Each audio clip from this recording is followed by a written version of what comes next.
The extraordinary. I told you, get down, get down! The extraordinary is the apparent possession of this suburban Californian home. Put something around my neck. Ghostly images, photographed and videotaped. Images of the San Pedro ghost that have excited the scientific community. I guess what's particularly unique about this case is that the phenomena had a distinct belligerent, malevolent nature to it, in the sense that it almost seemed bent on hurting people. It is the strange dream that prepared this woman for a family tragedy. A dream that she will always be grateful for. I just believe that the dream was a warning to steal me from the shock that I was going to experience and the reality of what the dream actually meant.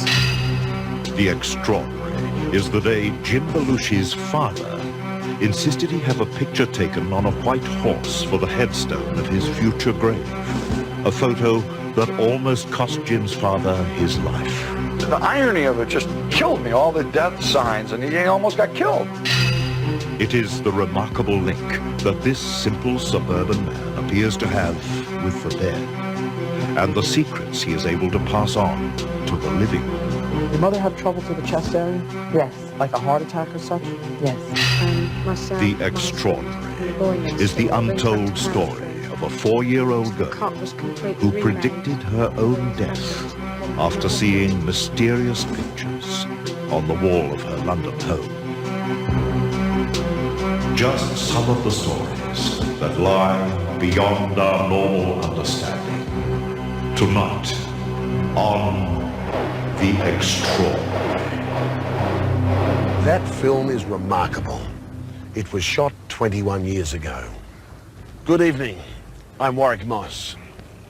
It is a story with the kind of disturbing undercurrent that built up over the Amityville horror incident. It is a ghost story, but with this one, there are photographs and videotape that have excited not only Hollywood and the US publishing world, but scientific circles as well. So far, the people that hold the evidence have kept wraps on most of it. But our investigation of the real story behind the hype has turned up elements we didn't expect, including some video of the San Pedro ghost.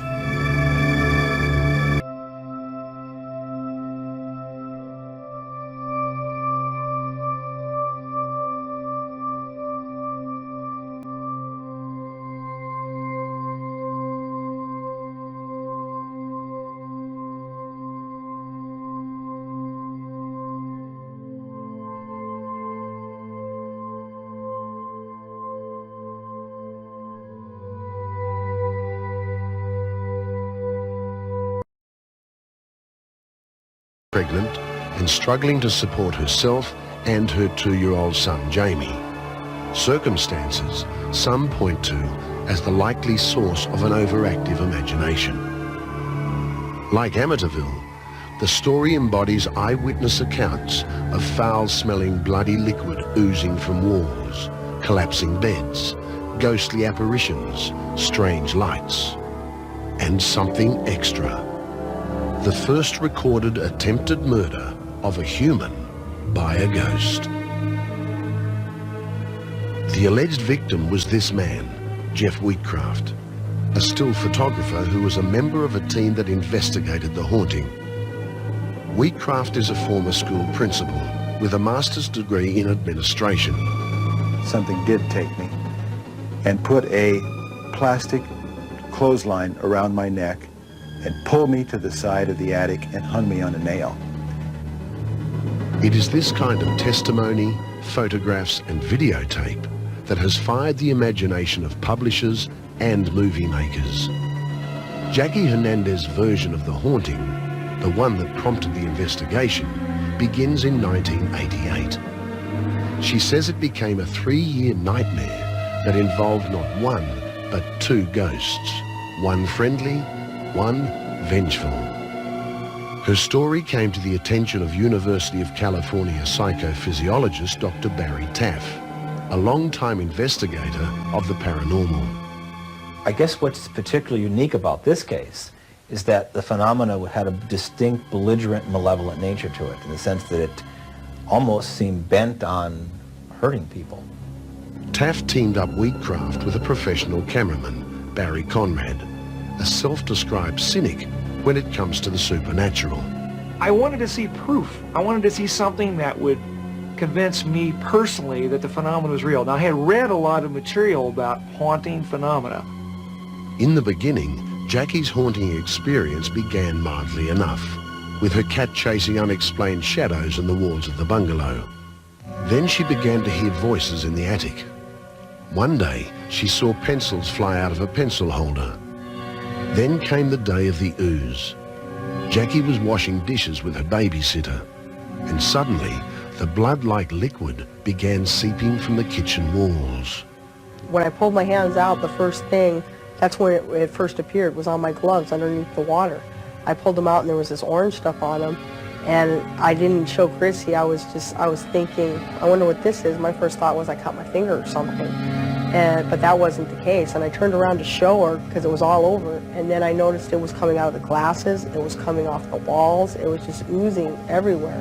When details of her nightmare came to the attention of Conrad and his colleagues, they were ready to categorize it with the thousands of other duds and hoaxes reported each year.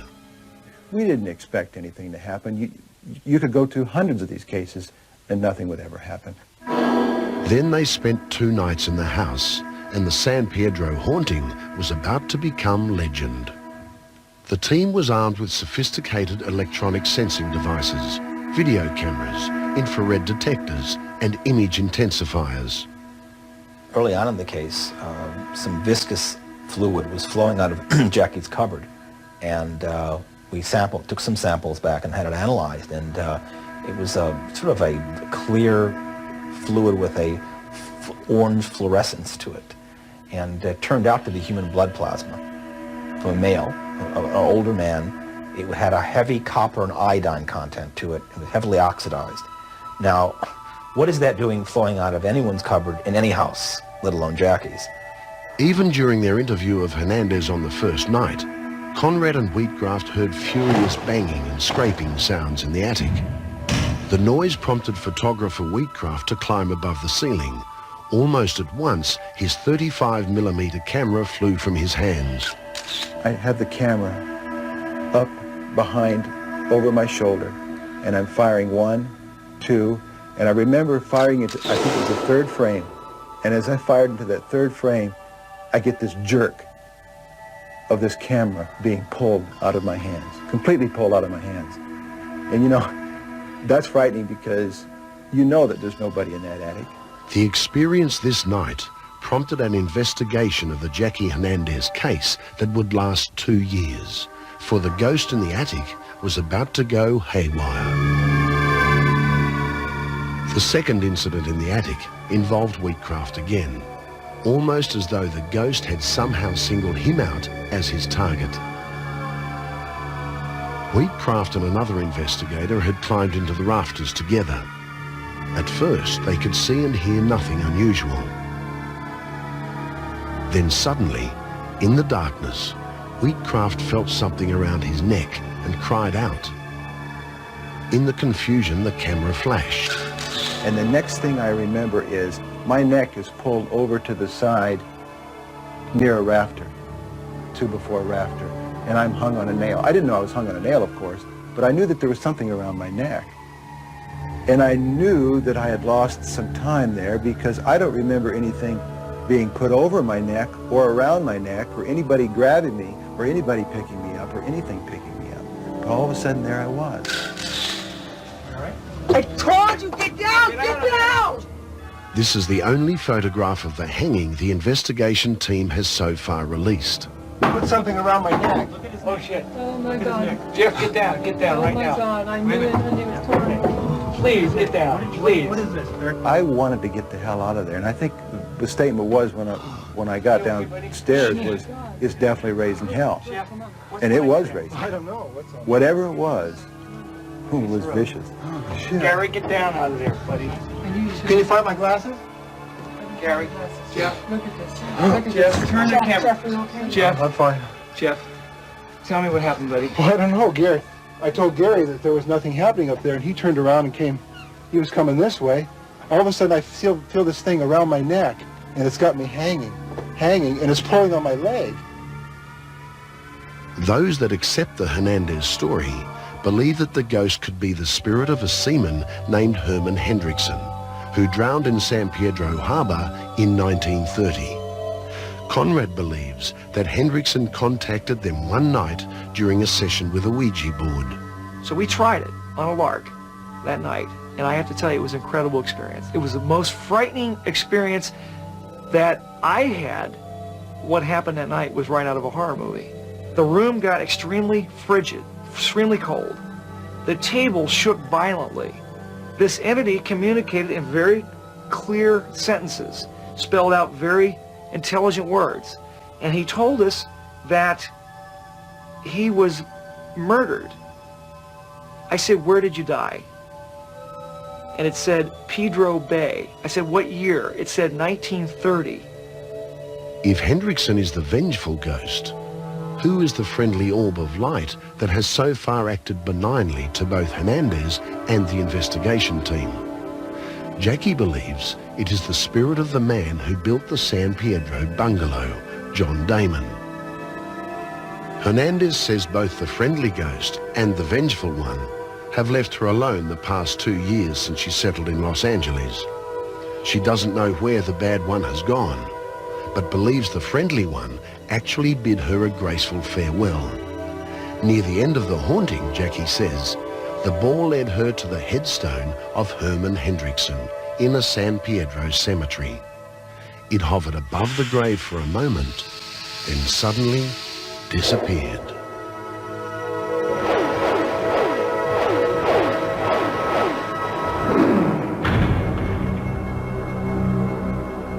We've spoken about premonitions before. Those happenings we can't explain. Things that unsettle our nerves, make us question our own sanity. Just imagine having a premonition of disaster in your own family. Imagine carrying the burden of such an experience when you can't quite work out what it all means. This story is about Wendy Brown and her young daughter, Donna.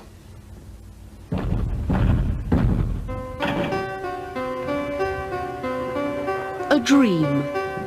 One of those fragments from the subconscious which are unnerving and which cannot be explained.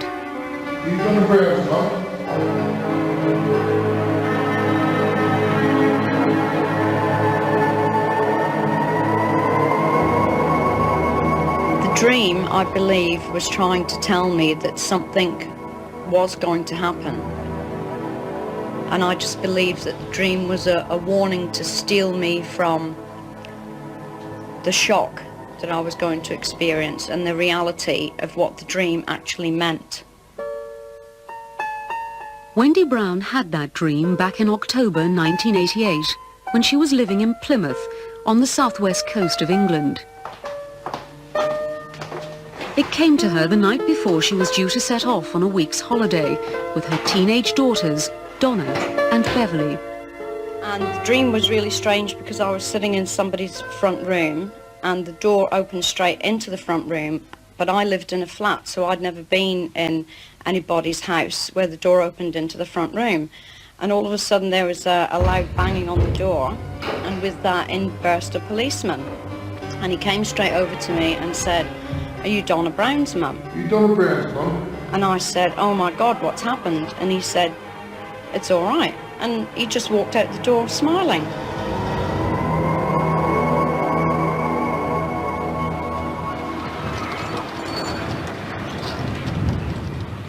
Wendy's daughter Beverly still lives in Plymouth. She was 16 when her mother had that strange dream, and she remembers the scene at breakfast the next morning. Did it frighten you? It did a little bit, yeah, because for my mum to have dreamed something like that, or for anyone to dream something like that, it'd frighten you. Did it stay in your mind at that stage? It did for a little while, but After that, I just blanked it out. Wendy's dream left the whole family bewildered, but they were determined to try to put it to the back of their minds. They were due to go off on holiday and didn't want anything to ruin those plans. They caught a train from Plymouth Station to Liverpool in the north of England, where they would be staying with friends. We went on holiday, everything was fine, we had a good time. And the last night there, Donna had a friend in Liverpool who had been a pen friend. And Donna had said, can I go and stay at Claire Dodd's house for the night? And I said, fine, so long as you're back on time to catch the train the next day. Donna was 14, and she and Claire had been invited to a birthday party that night. Wendy was spending the last night in Liverpool at home with her friends. Young Beverly was already asleep upstairs, and around midnight the adults were about to turn in too. And all of a sudden there was a loud banging on the door, and in burst a policeman. And at that time I thought, my God, I know what's going to happen because I've dreamt this. And for a moment, it certainly followed the pattern of the dream exactly. You Donna Brown's mum? But that's where the similarity between dream and reality ended. You'll remember that in the dream, the policeman simply said, "It's all right," smiled and walked away. So Wendy was hardly prepared for what actually happened next. And I said, I know what you're going to say. And he said, no, I'm sorry, you don't. And he said Donna had been involved in a serious car accident and had horrific head injuries. You have to get to the hospital straight away. Donna and her friend Claire never made it to the birthday party. Several hours earlier, while Claire's mother was driving them there, her car was involved in a freak accident. By the time Wendy and Beverly arrived at the hospital, it was too late. One of the doctors came into the room we were in. He closed the door behind him. He leaned against the door and slid down into a crouching position to explain to us what had actually happened. And all of us in the room just broke down. We couldn't believe it. And the fact that Mum had dreamt it as well, and we were only talking about it in the car on the way to the hospital, that shook us up even more. I was still in a state of shock, and I was slapping myself and twisting my hands together because it's just something that you don't believe is ever going to happen to you. You say to somebody, when it's my turn to go, I'll go, but you don't believe that any of your children are going to go before you. A ghastly crash that claimed 3 lives just a matter of days after Wendy's mysterious dream. A dream that in some respects proved to be so accurate. You Donna Brown's mum? What was really incredible is that the policeman in the dream, who was well over 6 foot, was the exact same policeman that came through the door in reality. Both very tall and both had fair hair. But as we've seen, there was a fatal flaw. Unfortunately, on the one crucial point, the vision and the actual event did not match at all. Donna was my sister. She was also my best friend. I think if we had taken more notice of the dream, we would have been able to heed the warning and maybe have prevented it, and maybe she'd still be alive today. Although Donna's death came as a big shock, dreaming that dream previously allowed me to accept the fact that she was dead much more easier than what it would have been if I hadn't had a dream to warn me of the situation that was about to occur.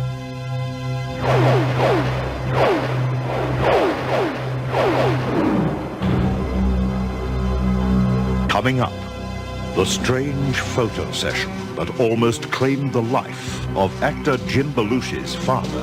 Well, he's got it in his head that he wants a picture of himself on his white horse dressed in his cowboy outfit with his guns and his scarf and his hat, with the horse reared up. And he wants this picture on his gravestone. Secrets from the hereafter. George Anderson, a simple man who appears able to talk with the dead and relays secrets he would not have known. You might also feel you didn't have a chance to say goodbye to her. But don't let that bother you. She says that she has not left you. She is not with you physically, true, but she is emphatically with you spiritually. And the story of 4-year-old Tracy, who predicted her own death in a motorcycle accident after seeing strange pictures on the wall of this London house. What do the pictures show? A man in black on a bike, and she said this bike was going to hit her and she couldn't get out of its way. Hollywood actor Jim Belushi is shy about personal interviews. He's been burned too often by questions about his famous late brother John, who died before his time in the fast lane of excess and drugs. But Jim is the antithesis of that legacy, a serious artist with a rare, gentle sense of the meaning of life. In recent years, Jim Belushi has established himself as one of Hollywood's A players, with starring roles in movies as diverse as Curly Sue, Traces of Red, K9, and the new miniseries Wild Palms. We spoke to him at his elegant home in Los Angeles. But as you'll be able to tell from the story he told us, neither Hollywood's bright lights nor its darkest moments have dimmed Belushi's simple appreciation of family life and values. It was an ethnic household. My father came from Albania, and my grandmother lived with us, and there was another language being spoke. And so they cooked liver and onions and very bizarre kind of foreign foods, and then I would go out onto the street into this American lifestyle where people's parents spoke English, and they made regular meatloaf. And so I kind of lived in two different worlds in a way. My grandmother was probably one of the, lightest people I met. The white light, the giving, the commitment. She always put her ego aside and committed to the needs of others. And got nothing in return except for in serving.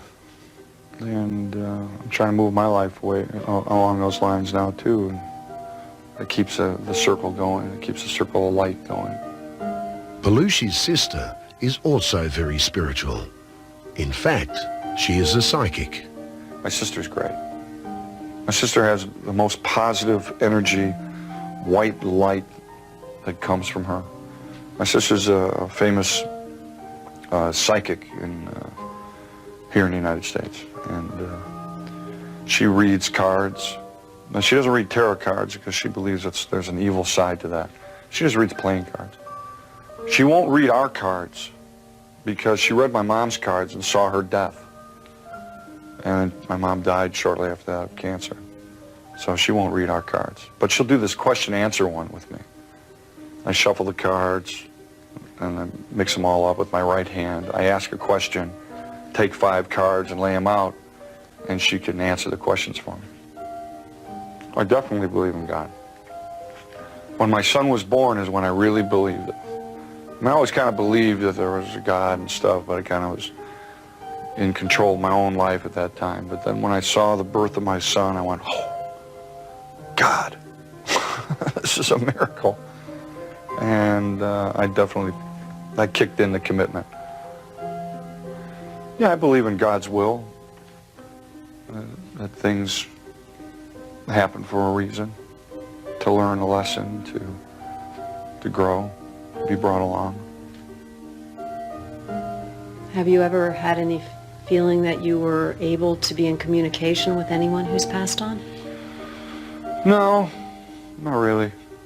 I believe that that communication is within, in our religion, they say that, you know,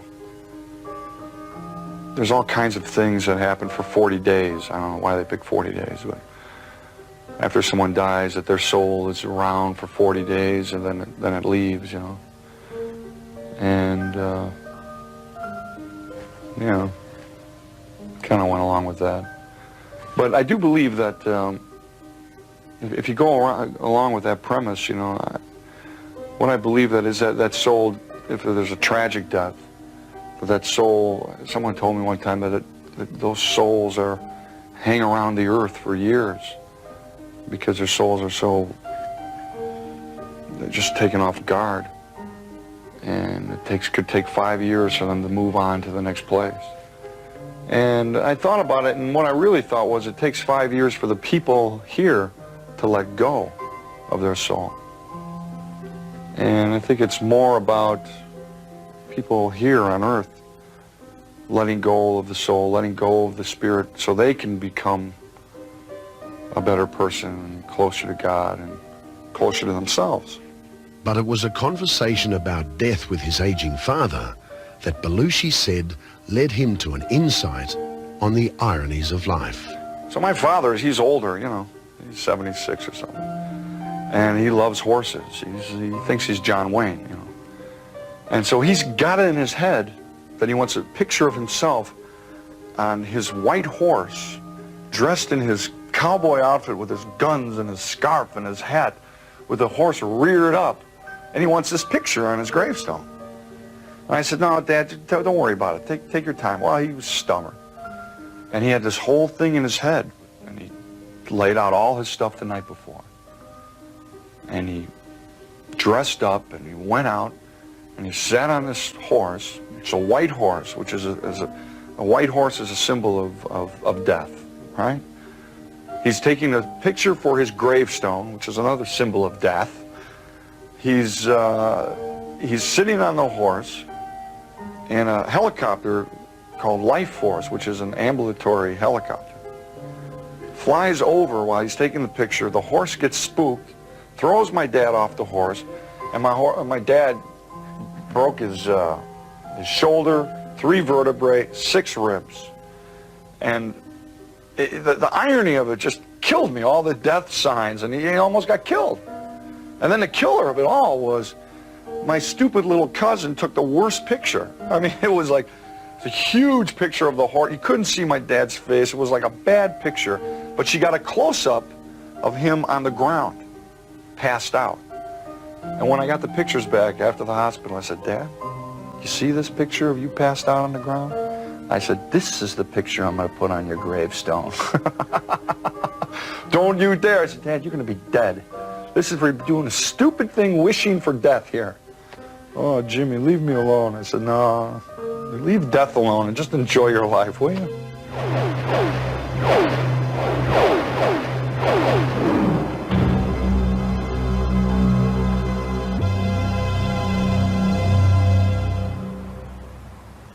4 weeks ago, in the first episode of the series of The Extraordinary for this season, we witnessed the remarkable ability of a man named George Anderson.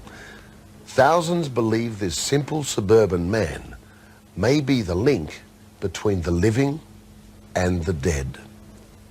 Scribbling randomly on a notepad, he conducts sessions with people mourning departed loved ones. Our story brought enormous response from viewers, and tonight we take another look at one of those sessions. Anderson is a meticulous man who lives in an average suburban house on Long Island in New York. The ordinariness of his daily life belies the fact that he is the subject of 3 books, and there is a 2-year waiting list of people desperate for an appointment. One of the women in his waiting room this day is Linda. In a series of tests conducted by The Extraordinary, Linda is the second. She has waited more than a year in the hope Anderson can contact or receive a message from her departed mother, Helen. She is neither a believer nor a cynic. She says she simply wants to see what happens. George Anderson has never met her and has been told nothing about her loss. The session we will see here is as it happened. Any editing is for time purposes only. Linda Schrenk lost her mother Helen to a heart attack in 1990. As inseparable as they were in life, Linda has felt bonded to something in the hereafter. She's become increasingly nervous and apprehensive after several hours in the waiting room. Before meeting George, she talked to us about her mother. She was 66. She was energetic. She was loving. She was full of life. There's a big void in our family without her. She was the sweetest person. We were very close. You know, very close, like sisters. You know, we got along really good. I talked to her every day, most of the time. That's what was the hard part after she passed away. Go to pick up the phone and realize you can't call anymore. You know, there wasn't anybody to talk to. It was a void. It had been particularly hard on Linda's father, who sank into a deep depression. I had a twin sister. She's dead. She died 3 weeks after she was born. Yeah. But I don't know, with my mother dying, it just like brought it all back to my father. You know, he had flowers sent from the baby. I hope that I can relay to my father that my mom's all right. She's happy. I would love to hear who met her at the other side, that she's at peace, that I'm sorry that I didn't get to say goodbye. This is what took place when Linda finally sat down with Anderson. She says, Mom, your mom? Mm-hmm. Okay, your mother keeps saying, sister is with me, sister is here, and I'm like, yeah, okay, you know, I'm trying to think, is it her sister or whatever, and then I said, why does she keep saying sister is with me? So it's obviously your sister. Yeah, because your sister claims that she's there to welcome your mother into the light, that she's there for her. So again, your mom just wants you to know that she's all right and at peace. You might also feel you didn't have a chance to say goodbye to her. But don't let that bother you. She says that she has not left you. She is not with you physically, true, but she is emphatically with you spiritually. Your mother very devout? Very. Because she certainly likes what's in my room. Very devout. Your mother have trouble to the chest area? Yes. Like a heart attack or such? Yes. Because it feels like there's weakness in the chest and the breathing. Your dad having trouble with his health? He is. Because she keeps calling out to him, not that she's calling to him to join her. She just calls out to him in concern that there's expressed concern with his health. She calls to Anna, and also the same thing, there's a concern with health. Mm-hmm. So it's like, please tell you I've heard from me, but she states a concern with health, tells her to watch where she's walking. Mm-hmm. More because her brain's ahead of her body than anything else. Also, Helen? That's my mom. Oh, thank heavens. She says she works with children in the hereafter, like following almost in the same line you do, not that they're necessarily handicapped, that helps them to cross over. But she said about being very good with children, so that's probably yourself. She always told me that.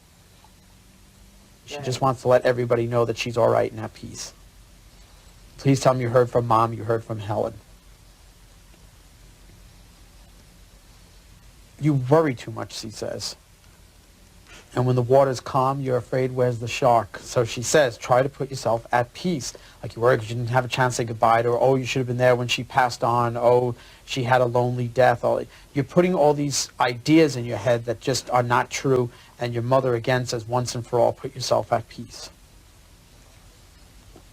She knows that you love her, and that's what's important. Because not only you, mother and daughter, you're good pals. Right. You know, unfortunately, you lose your mom, but you lose your best friend also. Immediately after the session ended, we spoke to Linda. She believed that Anderson had indeed contacted her mother, and there were certain details she felt gave him great credibility. He mentioned that Linda's mother was with Linda's twin sister. She said that she was with her mother and with my sister, who had passed away when she was a baby, and that all through her life she had felt this stress of losing a baby. And I know that my mother felt that way. Linda was also impressed with Anderson's accurate description of her Aunt Anna. I have this one aunt that she's just clumsy. I mean, she just is always falling, you know. And in a joking way, she told my Aunt Anne to watch how she's walking, that her brain moves faster than her feet, and that she should start being a little bit more careful. And finally, she was touched and comforted by the message from her mother. All I can say is that I believe, felt like it was coming through her. Especially when she started talking about my job and the work that I do with kids, and that she's doing that now.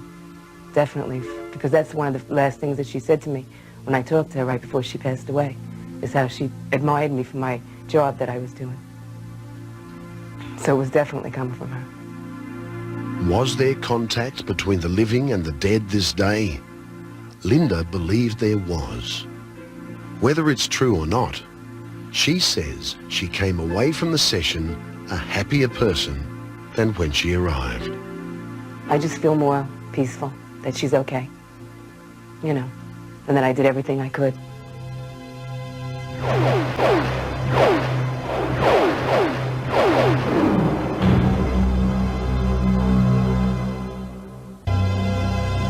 In 1972, Australian media personality Keith Smith was at the prime of his television and radio career. He'd travelled widely, met many people, and worked with some of the biggest names in entertainment. But Keith was always fascinated by the supernatural. And that was what took him to London to visit a most peculiar haunted house. In it lived a family called Adams, a family racked by tragedy. You see, the young daughter of the family had predicted she would die in a motorcycle accident. And she did. She had seen her own death in pictures on the wall. This film has never been shown before and is unedited from Keith Smith's original cut. This is a rather remarkable house. You've heard, of course, that the English people are interested in ghosts and they believe in them. Well, some very interesting things have taken place in this house at 55 Imperial Avenue, Gillingham, which is about 30 miles from London. Inhabited by the Adams family, Mr. and Mrs. Adams and their children. And two of their children have been concerned with very, very eerie happenings. One of the experiences was associated with tragedy. And in this house today lives a small girl, about 4 years of age, and she actually sees things. We might persuade her to talk, we might not, but at least we can get the story from her mother, Mrs. Adams, who's waiting for us now. You were born in this house, were you, Mrs. Adams? Yes. How old is the house? About 90 years old. And what happened here a couple of years ago? My daughter Tracy, she saw pictures on her bedroom wall, and what did the pictures show? A man in black on a bike, and she said this bike was going to hit her and she couldn't get out of its way. Sort of a nightmare, was it? We said it was a nightmare, but she said no, it was pictures on the wall. She didn't dream it. The man was dressed, how was he dressed? In black. Mm-hmm. Did he have anything with him or on anything? Or? No. But on a bike? On a motor scooter. I see. And what happened as a consequence, or? A fortnight after this dream or nightmare, my daughter was killed by a bike. The man was dressed in black. That's amazing. And as a consequence of that, what happened in this house? My daughter Carol, then too, said that she could see and talk to her sister Tracy. And this is Carol here? Yes. And she was 2 then, that's 2 years ago? Yes. And she talked to her sister since? Quite frequently. Have you had any experiences with your little girl, say, at night upstairs? Yes. Well, for 4 months, she talked every night and all night until dawn. And when did this first happen? What happened first of all, you know? My husband and I, it was late at night, were sitting downstairs and we heard a lullaby coming from Carol's room. Where's that? Upstairs, is it? Yes. Mm-hmm. A lullaby. Did she know any lullabies? No. Was it sung by a man, woman, child? A child. Uh-huh. Any other voices? Carol was laughing and talking. And so you went upstairs, I suppose, did you? No. Oh. My husband went and got the people from next door. Mm-hmm. And you went upstairs? My husband and the young boy from next door went upstairs. And what did they find when they opened the door and went into the room upstairs? Carol was face downwards in her cot inside a pillowcase. My husband removed the pillowcase and Carol seemed to be asleep. She rubbed her eyes. What did you do with the pillowcase? He threw it. Oh, He doesn't know where it went. He just removed it and threw it across the room. And then? They came downstairs. We went next door to have a cup of tea and quietened ourselves down. We came back and decided to put Carol back to bed again. Myself, my husband and the boy next door, we went up to Carol's room and the cot was completely remade. The pillow was back onto the pillow. Back in its place, all made? All made, as if she'd never been in her cot at all. Must have scared you. I was very frightened. Yes, I imagine. Your little girl who lost her life, she made this ashtray at school, didn't she? Yes, You had an experience with this too, apparently. yes, upstairs. What happened? My husband and I were asleep when there was a crash. We awoke and put the light on, and on the floor was the ashtray. The cigarette ends were in one neat little heap, the matches in another, and the ash in another. Not spread over, as you'd imagine. No, all neat and tidy. Were you scared? Very frightened. It was obvious that something was watching us, but we couldn't see it. Do you think that she really talks with her sister these days? Not so much now as she did before. Does she show any signs, as a result of talking to her sister? Any messages relayed, or does she do anything or say anything which her late sister said when she was alive? She has taken one or two of Tracy's habits. Has she? Yes. And does she talk to you about Tracy? Oh, yes. What does she say? I mean, can she see her there in the room? Oh, yes, she'll say, mind, you're going to sit on Tracy, and because we never see anything at all. We go to sit on a chair and she'll say no, she's already sitting in it, and asks us to get away from the chair. And when she talks to her sister, do you think that her eyes are open? Is she awake, do you think? I think so. Now I do. Your other children have seen things too, haven't they? Yes. And how old are you, Kevin? 7.5. Well, what have you and your brother seen, and where was it? A man who was near a bedroom door upstairs. Oh, how did you come to see him? Who saw him first? My brother. What did he say to you? He said, come and have a look at this, Kevin. Oh, so you went and had a look at it? What was it like? He was a man dressed in grey and he had a big book in his hand. Was he solid or what? We could see through him. Could you? And how long did he stand there? For very long? No. And what did you and your brother do? Ran back in bed. I think I would have done the same thing. What's it like living in a house like this? It was frightening to start with, but now we're getting used to it and it's part of the family. And that, I think, is the understatement of the year.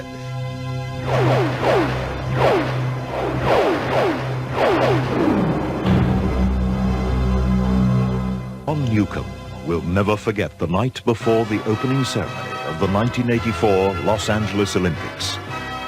That was the night a strange image of his best mate came to visit. As it turned out, it was to say goodbye. 4 days later, I was out at dinner with a friend, and I started telling him about this story. And I got halfway through the story in the middle of the restaurant, and I just started crying. It was about 15 minutes before I could stop. It was like a grieving came out from me. John Newcomb, with an untold story. Next week. Nuke and Pancho, and strange telepathic signals. It's a very moving story. Also next week, a remarkable story from the annals of Australian aviation. It's about a young air hostess with the old airline ANA, and the night she didn't want to fly, she had foreseen a plane crash. Good night for now. See you in the future. I'm worried about flying tonight. Why? I had a dream, the one I told you about. Oh, don't worry about that. I don't like this, Liz. I don't feel right.